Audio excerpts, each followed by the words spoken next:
സ്ത്രീ പീഡന പരാതി നേരിടുന്ന രാഹുൽ മാങ്കൂട്ടത്തിനെ വെളുപ്പിച്ച് രാഹുൽ ഈശ്വർ. ആ കുട്ടി പറയുന്നത് പെൺമനസ്സിൻ്റെ വേദനകൾ. സഹോദരി രാഹുൽ മാങ്കൂട്ടത്തിന് നിങ്ങളെ ഇഷ്ടമായിരുന്നു. ഇതായിരുന്നു രാഹുൽ ഈശ്വർ പെൺകുട്ടിക്ക് നൽകുന്ന ഉപദേശം.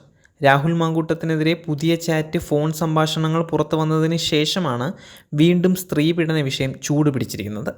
അതേസമയം അഖിൽ മാരാർ രാഹുൽ മാങ്കൂട്ടത്തിനെതിരെ ശക്തമായ വിമർശനവുമായി രംഗത്ത് വന്നു.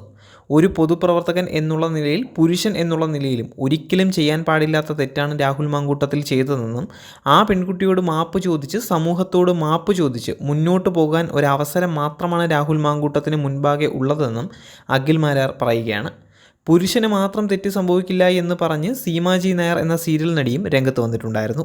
രാഹുൽ മാങ്കൂട്ടത്തിൽ പുറത്ത് കഴിയുന്ന ഗോവിന്ദച്ചാമിയാണ് എന്നും ഇങ്ങനെയുള്ളവരെ സൃഷ്ടിക്കുന്നതിൽ സീമാജി നായരെ പോലുള്ളവരുടെ പിന്തുണയും ആലിംഗനവും പ്രോത്സാഹനമാകുമെന്ന് CPM നേതാവ് PP ദിവ്യ പറഞ്ഞിട്ടുണ്ടായിരുന്നു. എല്ലാം തികഞ്ഞ ഒരു മാഡമാണ് ഇങ്ങനെ അഭിപ്രായപ്പെട്ടിരിക്കുന്നത് എന്ന് സീമാജി നായർ തിരിച്ചടിക്കുകയും ചെയ്തിരുന്നു. എന്തായാലും കോൺഗ്രസിന് കാര്യങ്ങൾ മനസ്സിലായിട്ടുണ്ട്. രാഹുൽ മാങ്കൂട്ടത്തിൻ്റെ സാന്നിധ്യം നെഗറ്റീവ് വോട്ടുകൾ ഉണ്ടാക്കുമെന്ന് തന്നെയാണ് കോൺഗ്രസ് കരുതുന്നത്. അതിനാൽ തെരഞ്ഞെടുപ്പ് പ്രചാരണ യോഗങ്ങളിൽ നിന്നും വിട്ടുനിൽക്കാനാണ് കോൺഗ്രസ് നേതൃത്വം ഇപ്പോൾ നിർദ്ദേശിച്ചിരിക്കുന്നത്.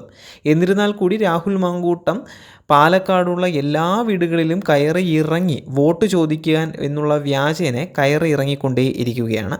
അത് കോൺഗ്രസിനെ പ്രതികൂലമായി ബാധിക്കും എന്നുള്ളത് തന്നെയാണ് VD സതീശൻ ഉൾപ്പെടെയുള്ള നേതാക്കൾ ഇപ്പോൾ വിചാരിച്ചു കൊണ്ടിരിക്കുന്നത്.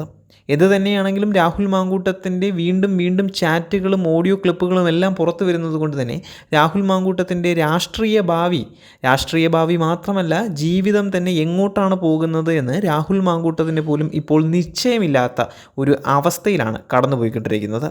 ഇനിയൊരു സീറ്റ് കിട്ടുമോ എന്നുള്ള ചോദ്യം പോലും വരുന്നില്ല എന്നുള്ളത് തന്നെയാണ് കോൺഗ്രസ് നേതാക്കൾ അടക്കം പറയുന്നത്. കോൺഗ്രസ്സിലെ നേതാക്കളും യുവ നേതാക്കളും എല്ലാവരും തന്നെ രാഹുൽ മാങ്കൂട്ടത്തിന് എതിരായിക്കൊണ്ടിരിക്കുന്നത് നമ്മൾ കണ്ടുകൊണ്ടിരിക്കുകയാണ്.